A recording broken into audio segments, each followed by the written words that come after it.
Há quase 65 anos, uma instituição vem transformando vidas e tornando a acessibilidade para todos. É o Instituto Jô Clemente aqui na cidade de São Paulo. Para vocês conhecerem um pouco mais sobre essa fundação que vem mudando vidas, vem fazendo histórias, vem cuidando de pessoas, nós vamos conversar com a Priscila, ela que é responsável aqui pelo espaço, ela é gerente de marketing, conhece bem o espaço, né, Priscila? Me conta um pouquinho da história desse lugar tão grande, tão bonito, que daqui a pouco as pessoas vão poder conhecer melhor. Falar do Instituto Jô Clemente é sempre um motivo de orgulho pela seriedade do trabalho e pelo tempo de atuação. Esse ano nós fazemos realmente 65 anos, no dia 4 de abril. E, coincidentemente, também temos 50 anos do teste do pezinho, vai ser realizado no dia 6 de junho, essa celebração, esse mote dos 50 anos do teste do pezinho. A dona Jô Clemente, junto ao marido dela, que estruturaram todo o Instituto Jô Clemente. Dona Jô Clemente para ser uma das fundadoras do Instituto. E o doutor Antônio Clemente, marido da dona Jô, falecido atualmente, ele que trouxe o teste do pezinho para o Brasil junto a outro grupo de médicos. E me conta um pouquinho, porque são muitos os serviços que vocês oferecem aqui para a população. O teste do pezinho é um dos mais antigos, acredito eu, talvez um dos primeiros, né? E qual a importância de ter esse exame para a população, das pessoas poderem vir, saber se o filho tem alguma doença ou não? Para quem não conhece, não sabe a importância de realizar o exame, explica para a gente um pouco. O Instituto Jô Clemente tem uma riqueza de assuntos e de áreas de atuação. A gente trabalha em 4 pilares estratégicos. O primeiro, a gente fala, é prevenção e promoção da saúde. Então, a gente atua onde está alocado o teste do pezinho, entre outros serviços. O segundo pilar é a defesa e garantia de direitos, que a gente atua com serviços de assistência social, advocacy, incidência realmente sobre leis, sobre os direitos das pessoas com deficiência. O terceiro pilar é a inclusão social. A gente inclui a inclusão profissional e a inclusão educacional. E o último, mas não menos importante, é a ciência e inovação. Então, a gente tem várias pesquisas em andamento, e algumas até já concluídas, com grande relevância, seja para políticas públicas, seja para tecnologias assistivas, para medicamentos também. Então, a gente atua em 4 frentes muito importantes que se interlaçam, né? Então, a gente tem uma interseccionalidade muito importante. A gente vai lançar no dia 2 de abril a campanha do autismo. A gente não pensa no autismo só na área da saúde. Você tem inclusão de pessoas com deficiência no mercado de trabalho, inclusão na educação, tem pesquisas no autismo. Então, vocês veem que permeiam as 4 áreas de atuação uma temática do autismo, né? O teste do pezinho, realmente, ele faz 50 anos esse ano. Então, ele foi implantado no Brasil em 1976. Ao longo dos anos, a gente já realizou mais de 18 milhões de exames, né? E só em 2025, a gente triou mais de 310 mil bebês e realizamos mais de 2,5 milhões só em 2025. Então, é uma relevância e um volume muito grande. Nós somos o laboratório maior da América Latina em número de exames do teste do pezinho realizados. Como vocês conseguem ver aqui no fundo, nós estamos no laboratório, que é onde acontece toda essa análise, né, Priscila? Agora, só uma pergunta, quais doenças dá para se identificar no teste do pezinho? A gente tem uma série de doenças, né? A gente fala que tem o teste básico e o teste ampliado. No teste básico, a gente consegue identificar até 6 doenças atualmente para o estado de São Paulo. Em implantação, a 7ª doença. Para o município, a gente diagnostica mais de 50 doenças, mas existem outros estados que diagnosticam até mais, né? Porque é uma infinidade, a gente tem fora do Brasil locais que identificam às vezes 2.000 doenças. Então, o teste do pezinho, ele é primordial para o diagnóstico precoce. Como tudo na vida, quanto mais precoce for o diagnóstico, mais as chances de um tratamento, de uma vida com qualidade, sem sequelas, né? E aqui no Instituto, a gente trata 3 das doenças, né? Então, a gente tem um ambulatório que a gente faz exames, acompanhamento, tudo isso por meio com nutricionistas, com médicos endócrinos e assim por diante, dessas 3 doenças. Qual que é a importância de falar dessas 3 doenças? Não adianta a gente falar, nossa, por que São Paulo não diagnostica mais doenças? Não adianta a gente diagnosticar e jogar a mãe e o bebê, vai lá, agora você se vira. Você tem que ter uma rede de cuidados que esteja apta a receber esse bebê e essa família, né, para fazer o correto acompanhamento e o correto tratamento para a gente minimizar ao máximo as sequelas. Priscila, você falou uma coisa que eu acho muito importante, que é fazer esse teste o mais rápido possível, com a maior antecedência. Mas até que idade pode se fazer o teste do pezinho? Olha, agora vocês é uma informação super importante. Na verdade, é após 48 horas até o 5º dia de vida do bebê. Então a gente fala, ele é colhido na maternidade. Esse é o ideal. Muitas vezes a gente tem uma área aqui de coleta. Mas por quê? Ué, Priscila, mas você não falou que era na maternidade? Sim, mas muitas vezes é para recoleta. Quando a gente identifica alguma alteração no teste, a gente tem uma área muito relevante aqui que chama busca ativa. A gente vai ligar, entrar em contato com a família, para a família poder vir aqui e fazer uma nova coleta. Por quê? Porque deu alguma alteração e a gente quer, é um exame, a gente fala confirmatório. Confirmar que deu essa alteração e que realmente foi diagnosticada a doença X, Y ou Z. Então é um trabalho muito em cadeia e de extrema importância. A coleta na maternidade, para alguns casos a recoleta e depois o sistema de busca ativa que vai buscar esse bebê, essa família, porque muitas vezes cada doença tem um tempo para você conseguir fazer o diagnóstico o mais rápido possível, porque se o diagnóstico não for feito, existem doenças que o bebê vem a óbito.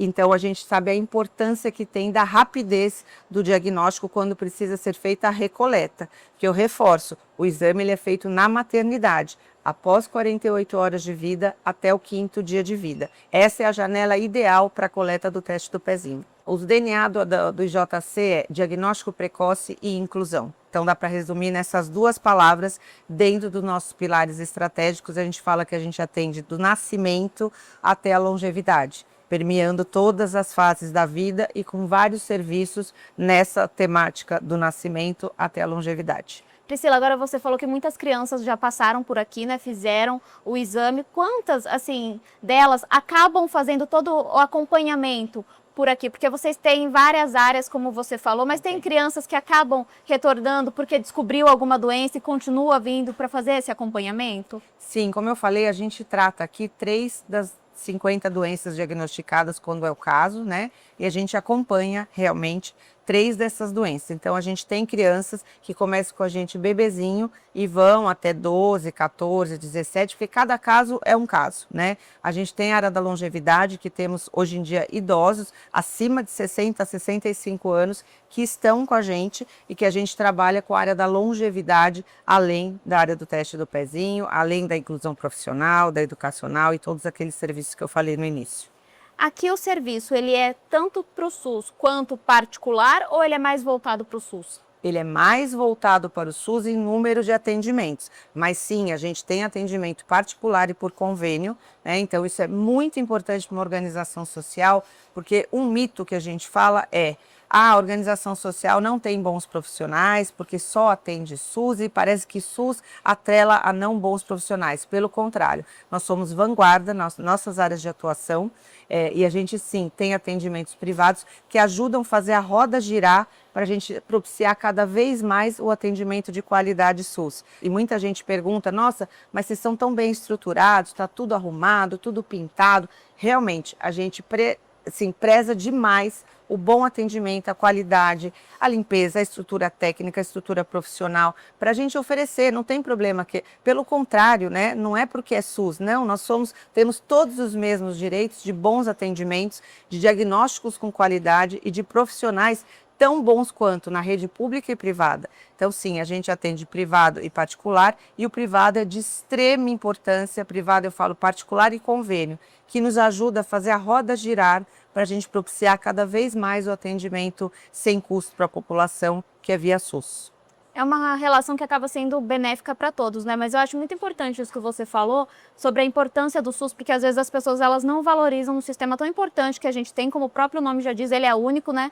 Só o nosso país tem um sistema tão grande como esse, que atende a todas as pessoas, aquelas que não têm condições, não conseguem ter um atendimento particular, são muito bem atendidas e conseguem ter esse respaldo que vocês dão, né? É isso, não é porque é SUS é que é de má qualidade, pelo contrário, tá? O SUS realmente tem desafios, como todas as empresas, todas as áreas de atuação, mas a gente está aqui, a gente é parceiro do SUS para oferecer o melhor atendimento de qualidade e eu repito, o profissional de uma organização social é tão bom quanto de uma organização privada. Nós somos vanguarda na nossa área de pesquisa e inovação, de ciência. Nós levamos muitos cases nossos para fora do Brasil, na Europa, nos Estados Unidos, para modelagem realmente do que a gente está fazendo aqui. Então, a gente tem muito orgulho em falar do Instituto Jô Clemente como uma organização de vanguarda na saúde, na inclusão, na ciência, na inovação e na inclusão profissional e na educacional. Priscila, agora quem se interessar, quem quiser vir até aqui, fazer o teste do pezinho ou fazer o uso de algum outro serviço que vocês oferecem, como que eles fazem? Como é um processo realmente para esse atendimento, a gente tem no nosso site, que é www.ijc.org.br, já na página inicial, como ser atendido, porque tem procedimentos para SUS e procedimentos para particular. Para SUS, não somos uma organização porta aberta. O que quer dizer isso? Não adianta chegar lá na frente e falar, quero ser atendido e sou SUS. Não, a gente tem um encaminhamento da Secretaria Municipal da Saúde para a gente ter uma fila e uma ordem de atendimento que não depende de nós, depende do que chega para nós, tá? E particular e privado, realmente é por atendimento, vai ligar no nosso número 50 80 7000, liga, vai falar com a nossa área de atendimento e lá eles vão dar todo o encaminhamento. Mas para mais informações, ijc.org.br. Agora, Priscila, falando aqui do espaço do Instituto, sobre a Jô Clemente, qual a importância dessa figura aqui para a instituição? Porque ela, claro, o lugar leva o nome dela, né? Mas por quê, assim? Qual foi a importância dela para a criação, para a manutenção e para a continuidade do trabalho que vocês fazem? A Dona Jô Clemente é uma referência, né, como empreendedorismo, como inovação, como vanguarda. Ela completa 100 anos agora no dia 20 de junho. Eu sou a Jô Clemente e o Instituto Jô Clemente é da gente. Super lúcida, muito bem, e ela é pioneira realmente. Ela tinha o filho, que era o Zequinha, já falecido, que foi o propulsor de todo esse movimento para chegar onde a gente está agora, né? Por 33 anos, a Dona Jô Clemente fez a Feira da Bondade. Para quem é mais ou menos na faixa dos 40, 50 anos, vai lembrar da Feira da Bondade, que era o único local onde a gente podia comprar produtos importados sem pagar imposto. Então, 33 anos para levantar esse prédio e pôr, a gente fala, pedra fundamental para dar início a todo esse movimento de inclusão, de atendimento e assim por diante. Então, a Dona Jô, ela é uma referência para a gente em inovação, em vanguarda, em captação de recursos, né? Porque quando ela chegou aqui, esse prédio onde a gente está não existia, existia o terreno. Então, esse terreno foi cedido para a gente em comodato, né?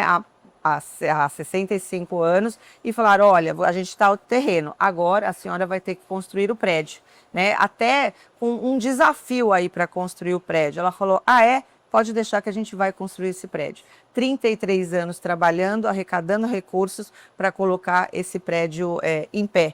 Então, nada mais, todos nós aqui, a gente vai deixar essa peteca cair, pelo contrário. A gente trabalha fortemente, com muito empenho e muito engajado para dar continuidade a esse trabalho de relevância para toda a sociedade. E não é só no Brasil, né? O nosso trabalho tem permeado também coisas internacionais, tanto na Europa como nos Estados Unidos, como eu falei, como tratamentos e inovações realmente vanguarda. Então, a Dona Jô, ela colocou a pedra fundamental, construiu e a gente dá continuidade ao todo o trabalho dela lá de 1976, o marido dela com o teste do pezinho, e 1961 com a fundação do Instituto Jô Clemente. É muito importante a gente falar também sobre a inclusão, porque vocês trazem isso desde os primórdios da fundação e vocês continuam reforçando e afirmando da importância, né, de ter a inclusão de todas as pessoas em todos os lugares. Isso, a nossa área de defesa e garantia de direitos é uma área bastante relevante que faz, a gente fala, incidência política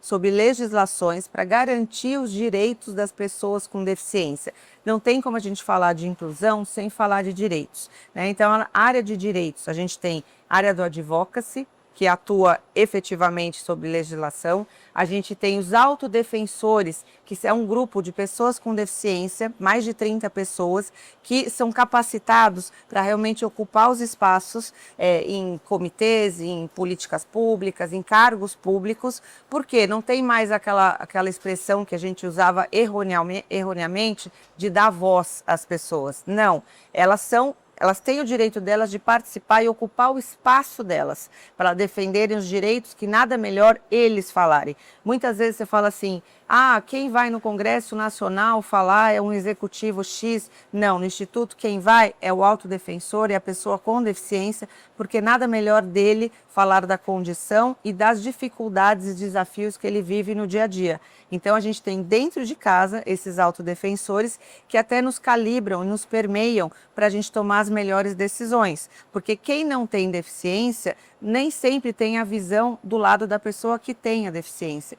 E para isso a gente trabalha fortemente na inclusão educacional e inclusão profissional. Então as empresas muitas vezes querendo atingir a lei de cotas e outras preocupadas somente com a inclusão com a inclusão, nos procuram e a gente faz a capacitação também desses profissionais, né? A gente inclui para qualificar para as pessoas no mercado de trabalho, que muitas vezes o funcionário não sabe lidar com a pessoa com deficiência. E muitas vezes o que a gente não sabe, a gente rejeita. E pelo contrário, a gente tem que ter funcionários preparados para não deixar só fazer a inclusão de contratar. Nós não somos uma empresa de hunter, de contratação. Nós somos uma empresa de inclusão.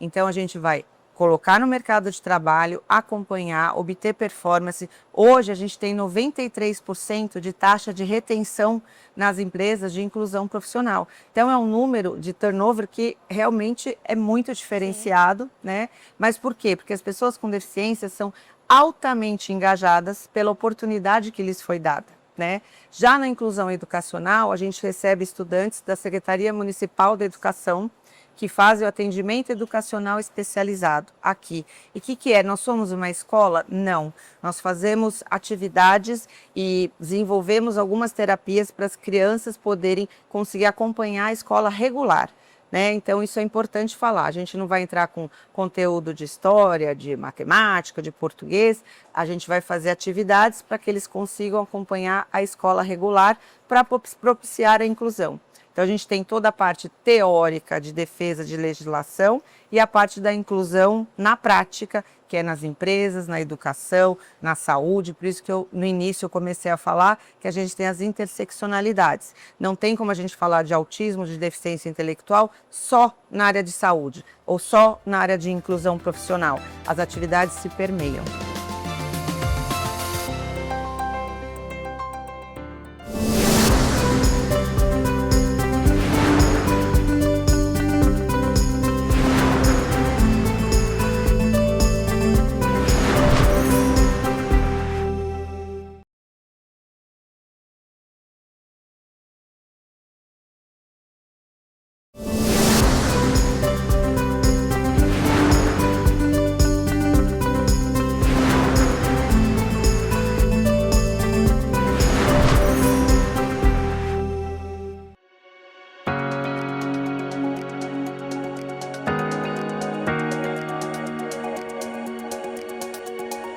Nós mudamos de cenário aqui no Instituto Jô Clemente para vocês terem um panorama melhor de como funciona o teste do pezinho, ele que é tão importante e que está há 50 anos aqui na instituição, mas para vocês entenderem como ele funciona, eu vou conversar com a Penélope, ela que é bióloga e ela trabalha aqui no Instituto e cuida também dessa parte, né, Penélope? Eu trabalho aqui no Instituto Jô Clemente, eu sou a supervisora do laboratório e conforme a gente já está falando, o laboratório realmente tem uma grande relevância no Brasil. Foi o primeiro do Brasil, então isso faz com que a gente tem que manter aí uma qualidade, uma seriedade muito grande para dar continuidade nesse trabalho.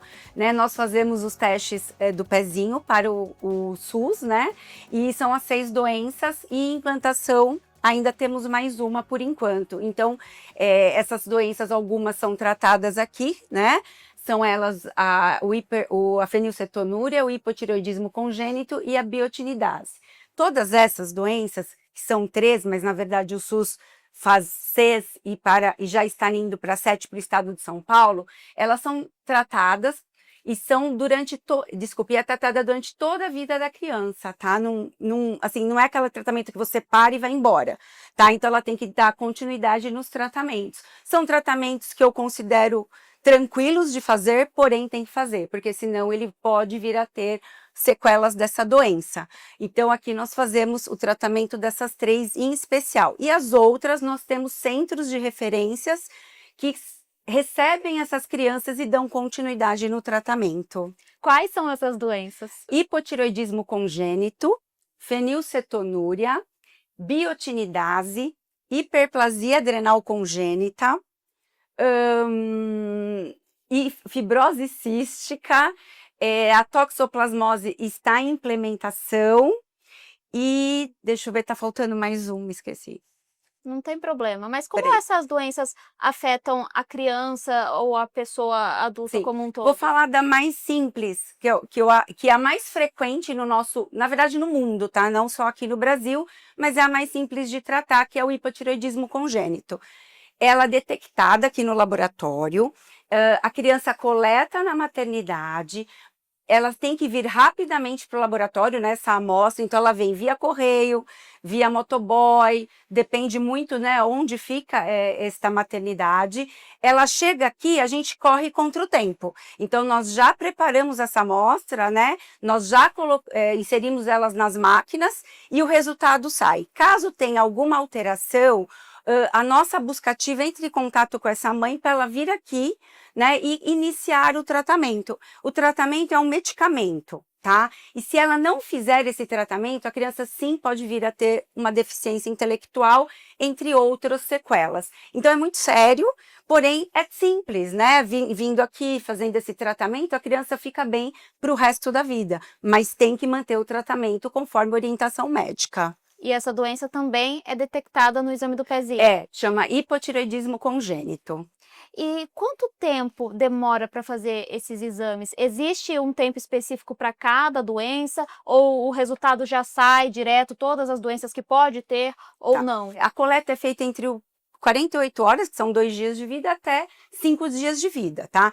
Esta faixa é muito importante, porque é dentro dessa faixa que a gente consegue acelerar, vamos dizer assim, né, toda a parte de técnica, né, do laboratório e detectar se tem ou não a doença, tá? Claro que depois que fez aqui, na verdade, é um laboratório de triagem neonatal. Então, é uma peneira, né?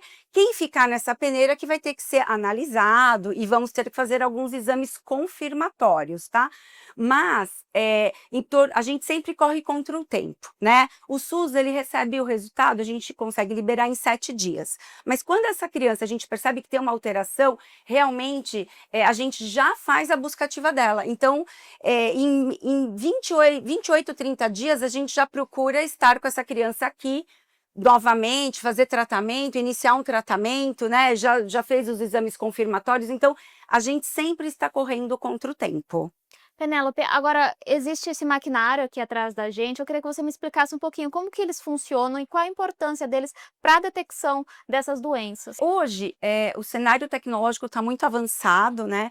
E o laboratório é muito gratificante, né, para nós, e também o Brasil num todo, dizer que nós temos tecnologia de ponta aqui no laboratório. Então, se você for em qualquer lugar do mundo, nós temos as mesmas máquinas, não muda. Então, a qualidade dos nossos exames é tão bom quanto em qualquer outro lugar do mundo. Se não houvesse tecnologia, obviamente, lá atrás não existia tanta tecnologia, era tudo muito manual. Hoje não, hoje a gente tem equipamentos muito sofisticados, como vocês podem ver, tecnológicos, utilizamos softwares, né, para liberar resultado, que nos ajuda a ver se realmente aquilo é uma doença ou não é, né? Agora estamos provavelmente no futuro já iniciando com a inteligência artificial. Então, nós somos um laboratório realmente que se preocupa em rapidez, segurança, qualidade, mas para tudo isso a gente precisa dessa tecnologia toda. Então, hoje a gente trabalha e a gente tem um laboratório que pode oferecer um exame tão bom quanto qualquer outro lugar do mundo. Agora, Penélope, esse exame, né, a gente não consegue mostrar aqui agora como ele é feito, mas a gente viu anteriormente que tem ali o aparelhinho que você coloca as gotas de sangue, né? Explica para as pessoas como que funciona esse exame, porque a gente sabe que é um exame que é doloroso para a criança, mas é uma coisa de 5 segundos, passa, mas pode salvar ela de muitas doenças, de complicações futuras. Explica para as pessoas como que é esse exame.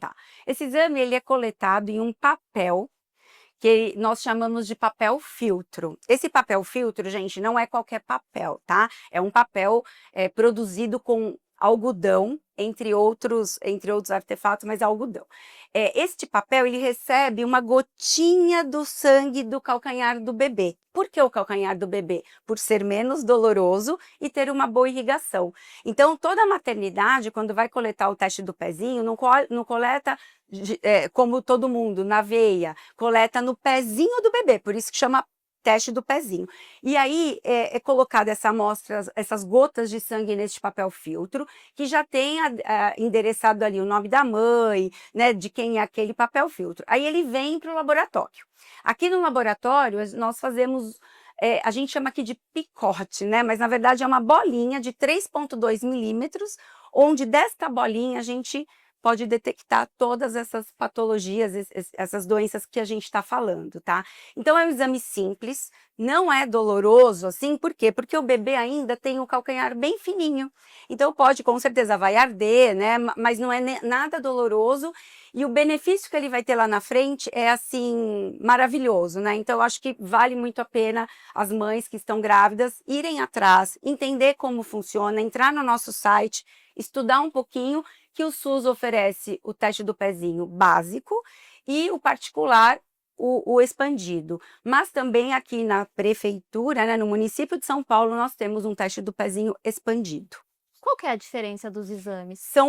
Que são detectadas mais doenças, todas elas, obviamente, né, tratáveis, então é uma gama maior de exames mesmo, tá? Então, o SUS ainda está com 6, possibilidade da 7ª, mas tem estados que já está com 50, né? A prefeitura a gente já faz o expandido, mas tem estados que já faz para todo estado. Então, a diferença é a quantidade de exames que é detectado naquele momento, né? De 2 a 5 dias que a criança nasce.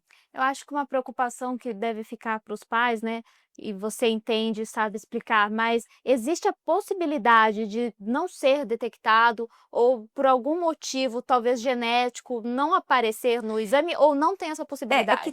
Assim, nós estamos falando de fisiologia, né, de bebês muito pequeno, ainda ele está aí numa fase, né, de crescimento, metabolismo, né, a criança acabou de nascer. O que acontece muitas vezes dá uma alteração, e quando nós pedimos os exames confirmatórios, não confirma aquela alteração. Isso pode acontecer, tá? Por quê? Porque a criança, quando nasce, ela passa por vários estresses, né? É todo um momento de dificuldade ali, né? Entre mãe e filho.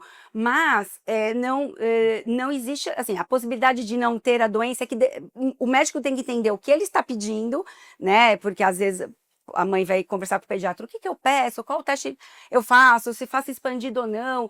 Então aí o médico tem que falar, olha, faz o expandido que vale a pena. Então pode sim acontecer de uma alteração e não ser alterado, tá? Isso pode acontecer. E como que é a sua rotina aqui, Penélope? Você deve passar o dia, porque são muitas pessoas que passam por aqui, são muitas crianças. Então eu acredito que é uma demanda muito grande. O nosso dia nós recebemos uma média de 25, 26 mil bebês por mês, então não é pouco. Muita coisa. É muita coisa, nosso grupo é muito grande, mas devido a toda essa tecnologia, a essa estrutura de sistema de informatização, melhorou muito, né, o teste do pezinho no mundo, né, e principalmente aqui no Brasil, que nós ainda estamos galgando aí mais melhorias, né, junto com o Estado, com o Federal. Mas é bem pesado, né? E o que eu acho que é o propósito aqui nosso, é a gente sempre tentar lutar contra o tempo. Então, nós detectamos uma criança positiva, automaticamente a gente já fala com a buscativa já liga para a mãe, essa mãe já é acionada para fazer uma nova coleta, para passar no médico, e aí cada doença, cada situação é uma situação diferente. Então, o que é bom, nós estamos todos aqui trabalhando com o mesmo propósito, salvar bebês, né? E você fica muito feliz quando você está na rua e vê que aquela criança passou por um teste do pezinho, ela está crescendo, crescendo e se desenvolvendo normalmente, né? Então eu acho que isso que deixa a gente sempre animado e com aquele propósito, né? Hoje vamos salvar quantos bebês? A gente brinca, né? Hoje vamos salvar quantos bebês, né, aqui dentro.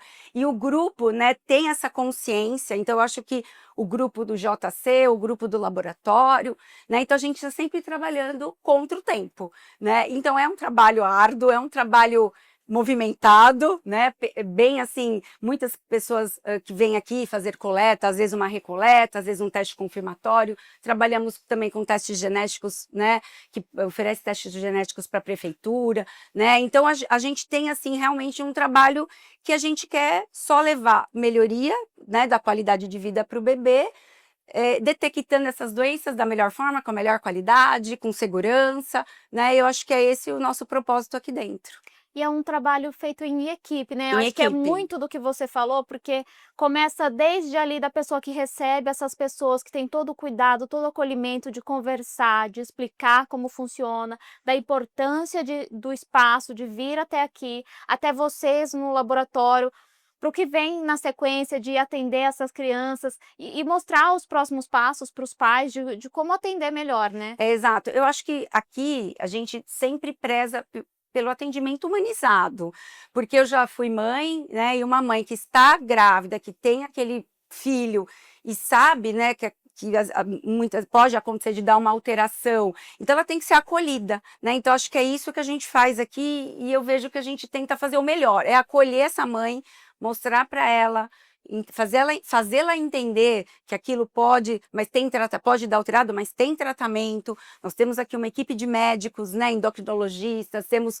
nutricionistas, psicólogos para acolher, para ajudá-la e falar, mãe, não para agora, tem que dar continuidade, porque muitas vezes, mas o meu filho aparentemente está bem. O teste do pezinho, ele não mostra por aparência. Então, a mãe vai falar, mas meu bebê tá ótimo, por que que eu tenho que dar esse medicamento? Mãe, você tem que dar esse medicamento, porque ele, aparentemente, ele é como qualquer outro bebê, mas lá dentro, a parte, né, metabólica, endocrinológica e etc., pode sim ter algum probleminha que você tem que tratar. Então, o importante é o tratamento e a mãe dar a continuidade. Eu acho muito importante também isso que você falou, porque não é só a parte técnica, né, tem todo o acolhimento. São Exato. mães que chegam aqui muitas vezes desesperadas, ansiosas, porque não deve ser fácil você receber um diagnóstico, ter a suspeita de um diagnóstico. Eu não sou mãe, mas você como deve Sim. imaginar, assim, meu filho, meu Deus, né, ele pode ter alguma doença, deve ser desesperador. E aí você ter aquela rede de suporte, pessoas que estão ali para te orientar e para falar: "Não, a gente está aqui para te ajudar", isso é muito importante. Então é esse trabalho que a gente preza, né? Então, vamos dizer assim, humanizar o atendimento para a mãe se sentir segura e entender, né? Porque a família tem que entender que aquilo não é nenhum bicho de sete cabeças, mas tem que dar a continuidade no tratamento, tem que fazer os exames confirmatórios, tem que estar aqui no tempo que o médico estipula, seja a cada 1, a cada 2, a cada 3 meses, a cada semana no início. Então, a mãe tem que ter essa consciência, porque se ela tiver, eu sei, porque eu já vi, né, crianças aqui crianças e já agora adultos, porque aqui a gente cuida dessas crianças há muitos anos, então já estão virando adultos, né? Já tem alguns adultos, e fazer essa sequência, dar esse sequenciamento no tratamento. Penélope, deve ser muito gratificante, né, você fazer todo o acompanhamento, a identificação de uma possível doença ou não, e poder ver essas crianças desde quando elas chegam aqui prematuras até adultas, como você mesmo falou, né? É super gratificante, porque a gente vê que o nosso trabalho faz a diferença, né? Então, o nosso trabalho faz a diferença, o nosso trabalho tem um propósito, o nosso trabalho é um trabalho muito bonito. Eu brinco, eu falo assim que não é só, como você falou, vir aqui, fazer a parte técnica, mexer numa máquina tecnológica e ir embora. É você abraçar a causa e ver que aquilo tem realmente... aquela criança vai ter realmente um futuro tão bom quanto o seu filho que fez e deu um resultado normal, né? Então é isso que a gente tem que sempre estar abraçando aqui todos os dias. É realmente um trabalho muito bonito e muito importante, né, que é feito aqui no Instituto, não só o teste do pezinho, mas como todos os outros trabalhos que são realizados aqui, inclusive a gente vai falar daqui a pouco sobre os celíacos, porque aqui também tem uma parte toda dedicada a eles, inclusive aqui foi um dos primeiros lugares a começar a trabalhar e a se dedicar para essas pessoas que precisam também de uma dedicação especial.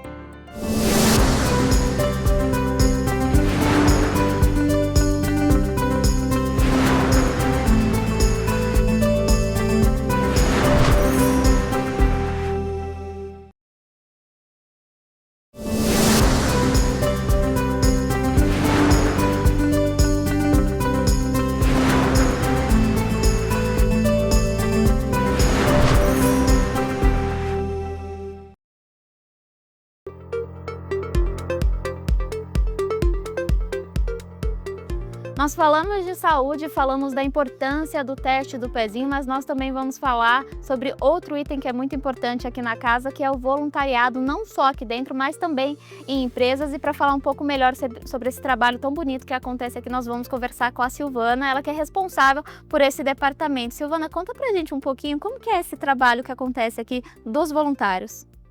Muito obrigada. Para o Instituto João Clemente, o voluntariado é uma área estratégica, porque apoia as diversas áreas da própria instituição. Nosso voluntariado enxerga dois olhares: o voluntariado interno, como você trouxe, e um outro olhar de voluntariado corporativo. Focado no voluntariado interno, a gente acolhe 188 pessoas que vão doar seu tempo para as diversas áreas da instituição. E aí dividimos o trabalho em 4 áreas estratégicas mesmo. Primeiro, o apoio às pessoas que atendemos. Podem ser voluntários que recebem vocês na recepção com esse sorriso, com esse acolhimento, com esse olhar no olhar da pessoa no momento em que ela nos procura, precisando de alguma informação também. E temos voluntários em outras áreas importantes também para a instituição, como aqui onde estamos, na área de longevidade, onde nossos voluntários vão apoiar ao profissional da área técnica em seu atendimento personalizado para a gente que atendemos. E aí a palavra-chave em nosso voluntariado é apoio. Nosso voluntário sempre vai apoiar ao funcionário, ao técnico da área. Os outros 2 pilares com os quais a gente trabalha é o apoio a eventos institucionais, pode ser algum congresso, pode ser alguma feira, e também apoio às áreas administrativas, com esse trabalho rotineiro, com esse arquivo de documentação, com essa digitalização. Então, nossos voluntários vão estar presentes em todas as áreas da instituição, facilitando o trabalho e apoiando nas necessidades que o próprio IJC detecte. Continuando com nosso olhar de voluntariado, a gente tem uma outra área, que é o voluntariado corporativo inclusivo. Aí já saímos um pouco do voluntariado da pessoa física, como falamos, e vamos com a pessoa jurídica, com as empresas, com um olhar de gestão do projeto. A gente detecta necessidades na própria instituição para desenvolver alguns projetos que respondam às próprias necessidades, com uma metodologia própria, com um olhar também focado em indicadores e em resultados. Começamos sempre com um letramento, que é a deficiência, como interagir com as pessoas que a gente atende, o uso da linguagem simples e como também desconstruir comportamentos capacitistas. Então, vamos nos alinhando com o trabalho da própria instituição, né, para gerar uma sociedade bem mais inclusiva e uma sociedade que acolha a todos e a todas. Nós falamos muito sobre os bebês, né, por conta do teste do pezinho, mas como a Silvana falou, aqui também tem um espaço de longevidade voltado para idosos e também esse espaço onde nós estamos, que é de integração, de acolhimento para as pessoas. Eu queria que você me falasse um pouco, Silvana, sobre esse espaço, sobre essa inclusão que é tão importante. Você falou, né, tem todo um preparo da pessoa que quer ser voluntária, é claro, é um espaço aberto para todos, mas que é muito importante ter um preparo para você poder fazer esse trabalho, né? Certo. Todos os voluntários que participam em nosso voluntariado interno recebem um treinamento. Primeiro, um treinamento institucional. quais são nossos objetivos, quais são nossas metas e um letramento também sobre os temas que a gente trabalha, para que eles estejam prontos no dia a dia para fazer esse acompanhamento, para estar junto com os profissionais que vão atender, por exemplo, aqui na área de longevidade. Então, temos sempre pessoas apoiando ao profissional para fazer todos os trabalhos de arte, por exemplo, de arte-terapia, sempre junto com o profissional. No caso do voluntariado corporativo, a gente enxerga o letramento como preparo também e como um apoio para essa sensibilização e esse trabalho de transformação social que vai acontecer fora do IJC, na própria empresa e na própria sociedade. Então, nosso voluntariado, seja para a pessoa física, seja para a empresa, procura transformação social, procura acompanhar nesse caminho de diversidade, equidade e inclusão que o IJC libera, né? No qual o IJC trabalha. Então, nossos voluntários, sejam corporativos, sejam da empresa, vão nos acompanhar para fazer e para trabalhar em prol da causa da inclusão. É um trabalho muito bonito, né, Silvana, você doar o seu tempo em prol de outra pessoa, em prol de alguém que precisa ali da sua ajuda, do seu acolhimento. E para as pessoas que se interessam, porque eu falo dessa importância, né, de você se doar, mas para quem quer participar, as pessoas podem se inscrever para serem voluntárias por aqui? Como que funciona? Ótimo, ótima pergunta. Porque agora a gente, em 2026, estamos no Ano Internacional do Voluntariado pela Sustentabilidade. Então, é um ano que fala de desenvolvimento, que fala das ODS, e aí o link com a sustentabilidade. E no IJC estamos com um olhar bem nesse sentido. Agora, no dia 13, estamos com um processo de captação de novas pessoas voluntárias. Então, todas as pessoas que tenham interesse podem acessar a nossa web, nosso site ijc.org.br,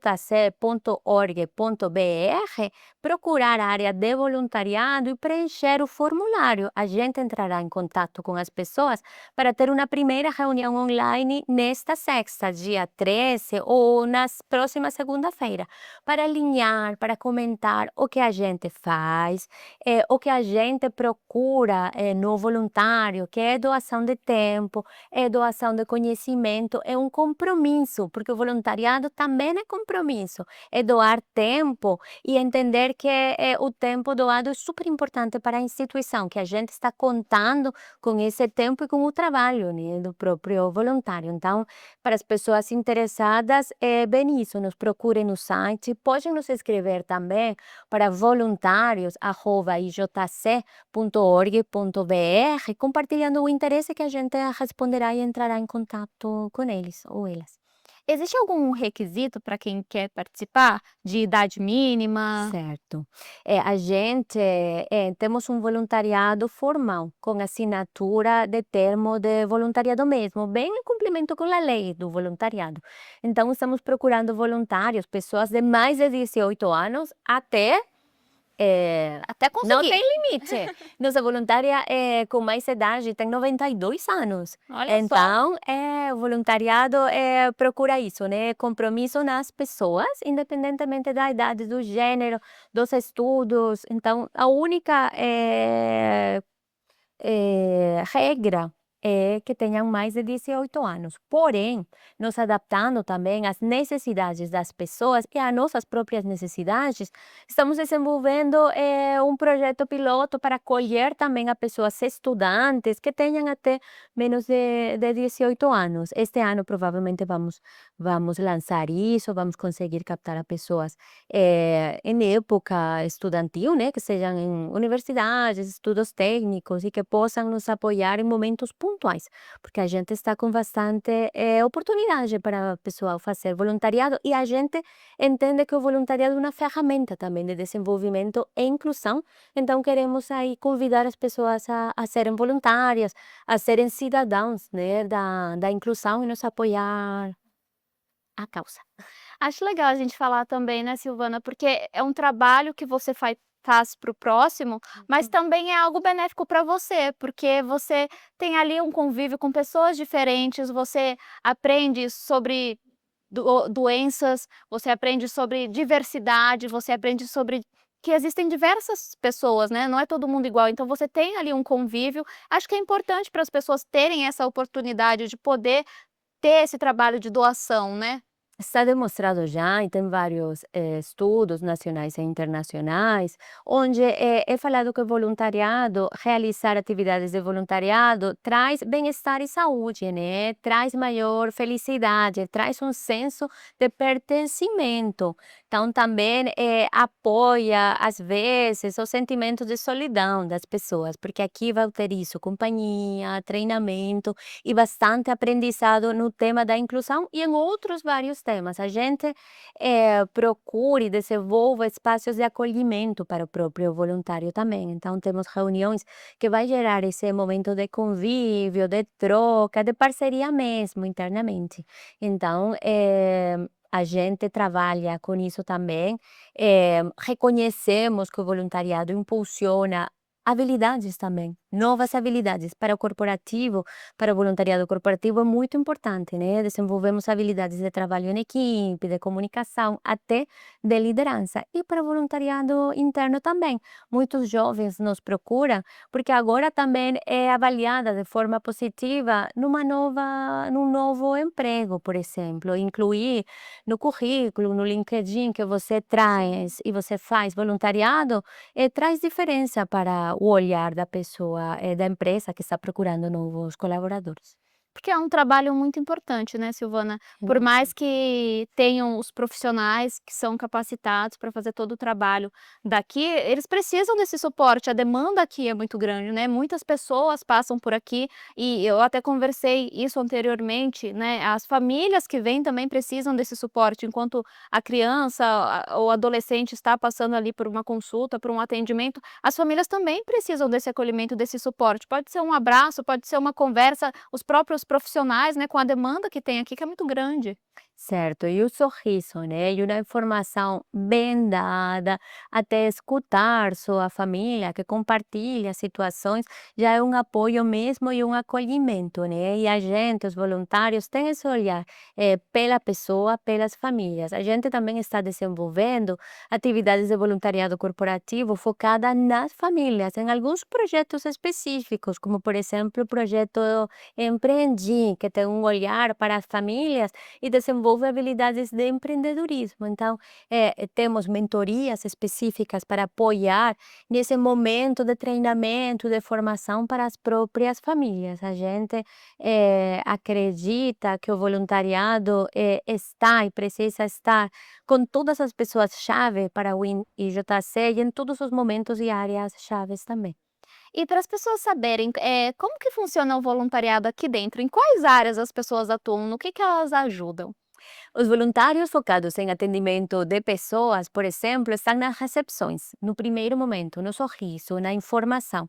Estão nas áreas de atendimento aqui em longevidade, por exemplo, ajudando os profissionais na arte-terapia, na secção específica de esporte. Temos uma voluntária especialista em yoga que faz aulas para as pessoas que a gente atende e também para as famílias, com um olhar aí bem de bem-estar e integral mesmo, né, de saúde integral. Temos também voluntários que nos apoiam nas próprias atividades de voluntariado corporativo, nos acompanhando nas atividades mesmo, fazendo o acolhimento da empresa também. Focado a atendimento das pessoas na área de atendimento educacional especializado, temos pessoas também prontas para apoiar o técnico com alguns temas administrativos, mas também nos atendimentos e sempre de apoio. Nunca o voluntário vai fazer o trabalho do profissional, ele sempre está apoiando ao técnico profissional, né? Temas administrativos também, temas de eventos institucionais, temos voluntários que fazem traduções simultâneas para nossa equipe, por exemplo, de advocacy, que se apresentam em congressos, que participam de muitos fóruns internacionais. Então, Advogados, também né? Isso, também temos uma força de tradutores aí para fazer essa tradução simultânea, mas para também fazer traduções de textos. Nas próprias áreas do back-office, no meu caso, por exemplo, temos voluntários trabalhando com alguns Excels, puxando informação, fazendo cruzamento de dados, digitalizando documentação também, que antes estava em folhas, né? E que agora a gente está digitalizando. Então, temos esse olhar cuidadoso para ter voluntários em todas as áreas chaves. A gente é bastante proativa, fazemos mapeamentos e propomos para as áreas também onde detectamos que podem ter voluntários de apoio. Então, é um caminho, é um olhar de proatividade mesmo, em todo momento, estar com os olhos bem abertos para identificar necessidades onde o voluntário possa se inserir, né? São muitas as áreas, né, Muitas. Silvana, para as pessoas que querem e podem ajudar. Não dá para falar assim, ah, a minha área, o que eu sei, eu não vou conseguir ajudar. Não, aqui tem de tudo, né? Certo. Tem desde a parte computacional até ali a atividade do dia a dia. Tudo é válido, né? Tudo é válido, tem horários diversos, tem voluntariado mais fixo para a pessoa que quer e pode se comprometer 4 ou 8 horas por semana.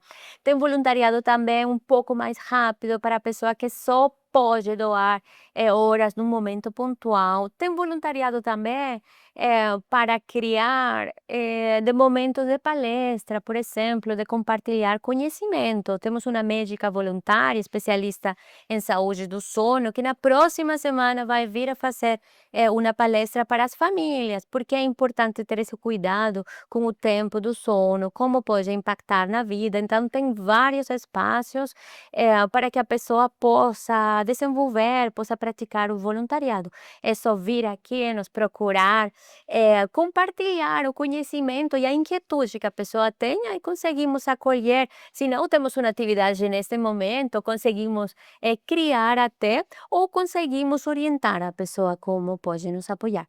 Um olhar de quem conhece, de quem vive, né? Como que é trabalhar, não sei há quanto tempo você trabalha como voluntária, que você faz esse trabalho, mas como que é para você ter esse dia a dia de entrega para as pessoas? Olha, eu trabalho no Instituto há 3 anos, cuido da área do voluntariado.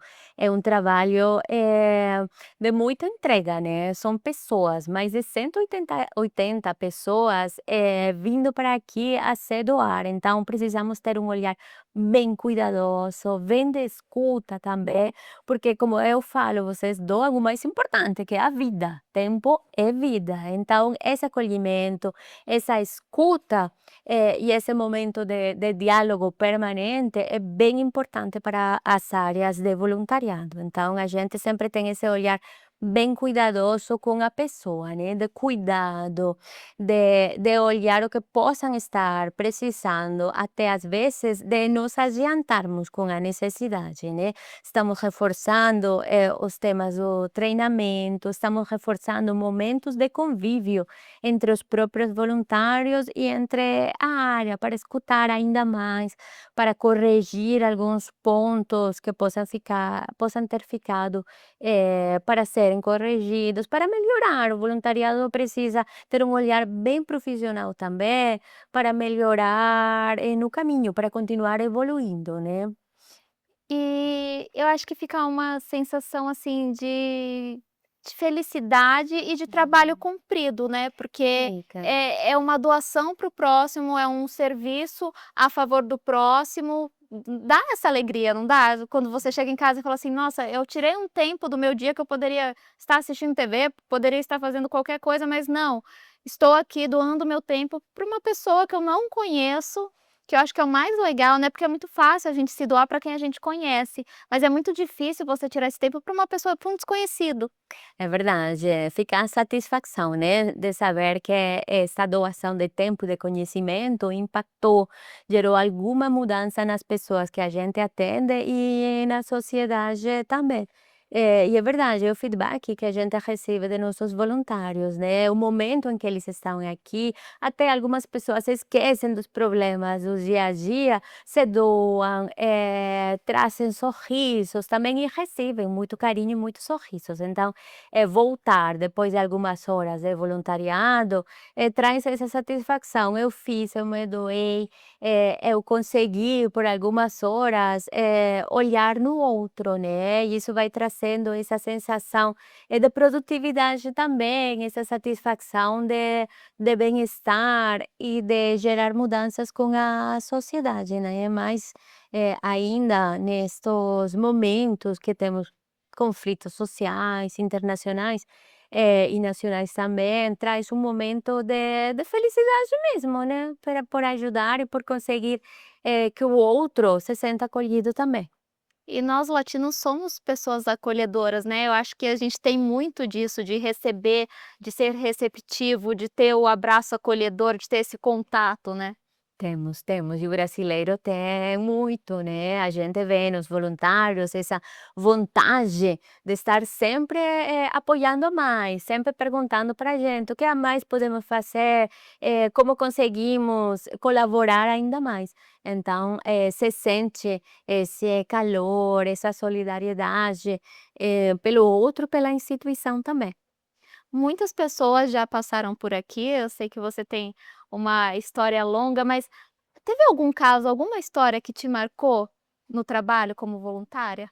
Eu não sou voluntária, eu No sou voluntariado? assessora do voluntariado, é só para ficar com essa informação. As pessoas chegam com diversas motivações. Estamos recebendo muitas pessoas com autismo e com deficiência intelectual também se interessando por ser voluntárias, o que há alguns anos não acontecia. Então, esse olhar diferente está sendo bem positivo para a gente está também com uma captação bem afirmativa com esse perfil. E é um pouco que chama a atenção, né. E agora que você perguntou, eu estou lembrando, temos uma mãe, que é voluntária da gente, que trouxe ao filho também com autismo, a que seja voluntário. Quando ele chegou, para participar com a gente, ele tinha dificuldades de comunicação, ele não enxergava olho com olho. E agora, meses depois, a comunicação tem super evoluído, ele compartilha muito com o pessoal que a gente atende, um voluntário que além de participar na atividade central dele, de recepção, ele participa em atividades de voluntariado corporativo também e cada vez ele participa mais. Então aí também marca, né, como área a gente consegue exemplificar numa pessoa o impacto que o voluntariado tem não só na satisfação, mas também no desenvolvimento das habilidades para pessoas com autismo, mas para todas as pessoas. E falando de habilidades também, é um tema que a gente trabalha muito no voluntariado corporativo, onde este voluntário também participa como apoio. Então, são várias histórias. A voluntária de 92 anos eu conheci na semana passada num evento pelo Dia da Mulher, 92 anos, e ela se mobiliza sozinha, ela faz artesanato, super caprichosa, Exemplo, né? super um exemplo mesmo por dedicar tempo, né, para colaborar pela inclusão, pelo IJC, mas para também se manter ativa, né, como parte mesma da sociedade.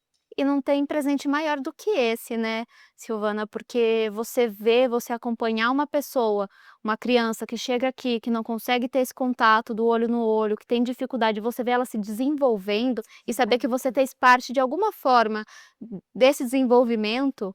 É verdade, a gente ficou mais satisfeita ainda, né? Foi um case que a gente compartilha porque traz esse sentimento de propósito cumprido, né?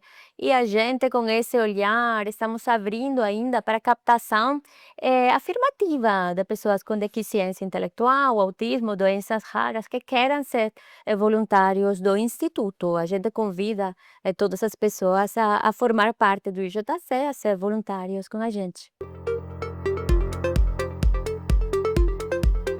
Nós falamos sobre os processos do pezinho, dos exames que identificam diversas doenças aqui. Agora nós vamos falar sobre o pós, né? Porque a pessoa vem, identifica uma possível doença, sim ou não, do seu filho e depois tem o tratamento. A doutora Márcia, ela é quem faz esse pós, né, doutora? Isso, nós que fazemos. Aqui no ambulatório de triagem neonatal, nós atendemos 3 doenças que são triadas no exame do pezinho. O hipotiroidismo, a fenilcetonúria e a deficiência de biotinidase. As 3 doenças, elas são muito importantes serem diagnosticadas precocemente, porque as 3, quando não é feito o diagnóstico, não é feito o diagnóstico, elas podem levar à deficiência intelectual. Então, é muito importante fazer a triagem neonatal, fazer esse diagnóstico o mais rápido possível e iniciar o tratamento. Doutora, explica, por favor, como que é esse acompanhamento de cada uma dessas doenças? As 3 doenças, elas são acompanhadas aqui no ambulatório de triagem neonatal. Nós temos uma equipe multidisciplinar, então são um grupo de médicas endocrinopediatras, temos 2 nutricionistas, 2 psicólogas e uma assistente social. Então, é muito importante esse acompanhamento multidisciplinar, porque cada especialista vai ver uma partezinha desta criança, né? Então, no acompanhamento médico, seria a instalação diretamente do tratamento, seja da medicação,